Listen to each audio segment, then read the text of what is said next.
Welcome to Quill Sword Blogcast. Will Israel cost Harris the election? Nah, Harris is busily doing that all by herself.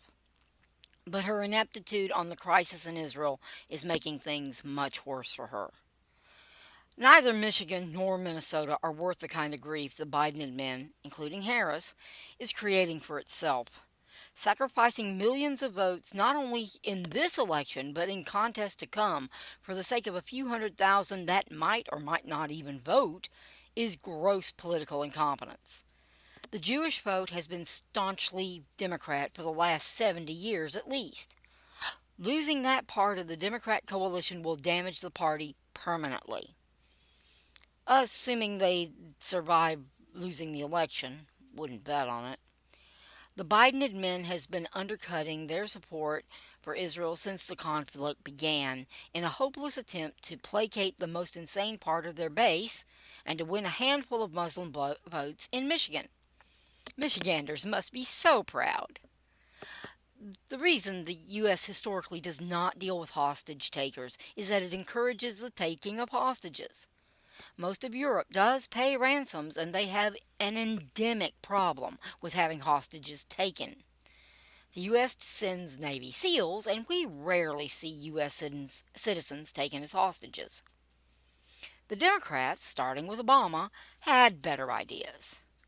Well, those better ideas have resulted in Hamas holding American citizens hostage since October 7th and in the senseless execution of one of those hostages over the weekend. The Biden admin has been pushing for a ceasefire instead, a ceasefire that Hamas repeatedly rejected. We pay to keep well-equipped and trained special forces. We pay for very expensive and very effective aircraft carriers. Can we start using them properly now? That question is going to keep coming up whether CNN and MSNBC like it or not. Harris is vice president, and not even the Democrats believe Joe Biden is acting in his capacity as president. So, Madam Vice President, what's the plan? Crowds have packed the streets of Tel Aviv demanding a peace deal to get the hostages released. Can't fault them in the least, but the more liberal Tel Aviv isn't exactly in touch with reality. The Netanyahu admin is unlikely to change course simply because they can't. You can't get a hostage release from terrorists that don't want to release the only bargaining chip they have left. Hamas is not made up of geniuses. The October 7th massacre was a form of slow suicide. Israel won't stop until Hamas is destroyed. The non-geniuses do have enough sense, now, to realize that the instant the hostages are safe and free, the IDF will be back, and this time they will finish what they started. Because they have to. Otherwise, there will be more massacres. Terrorists only understand terror. The only way to stop them from committing atrocities is to make dang sure they know they will face the full wrath of a military they cannot hope to defeat. Israeli or U.S. makes no difference.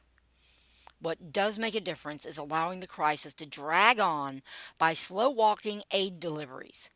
Congress already authorized aid to Israel, but the Biden admin keeps deliberately holding back delivery.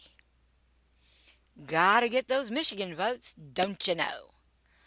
The faster Israel gets Gaza under control and Hamas destroyed, the better off for the Gazan people. Egypt ain't taking them as long as Hamas still survives because they don't want the headache. So those that want to flee to Egypt are trapped in Gaza. The Navy told the Biden admin that the stupid pier was not designed for open sea use, and reality moved in to prove them right way too quickly.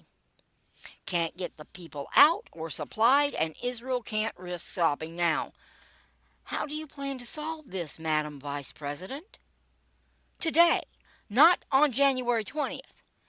This is a now job, not a day 1461 job. Let's see you be all presidential now, please. As sad as it is to say, the deaths of 6 hostages will not make or break Harris's chances. But how she handles the crisis will count. We're in the final stretch of the election. The polls are beginning to be useful as the undecideds are beginning to decide. Some of those undecideds will not look favorably on the Harris admin's mishandling of the Israel crisis. Yes, I know, in reality, Biden remains president. But no one believes Biden is calling the shots. People are looking to Harris as de facto president. Harris has to step up and do the job. Now. Today. Otherwise, the Israeli hostage crisis will only become one very big, very sharp nail in the Harris campaign coffin. The American people are paying attention. This is the most attentive they will be for 4 years. They want to see a president. They aren't picky about which one. But Biden can't take the reins without destroying Harris's campaign. People won't like the replacement of a perfectly good president as nominee if Biden suddenly proves capable. That leaves Harris to do the job. If she doesn't, her campaign is over. If she performs poorly or fails miserably, her campaign is over.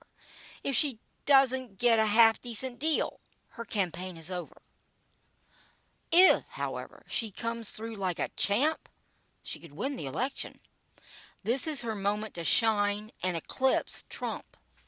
She'd still have to deal with the Bidenomics fallout and the shoddy way she's run her campaign so far, but a major win in Israel could be the real bump she needs. If she can then become the campaigner she should be for the barely more than 2 months we have left in the cycle. One foreign policy crisis, even involving an ally like Israel, won't make or break an election.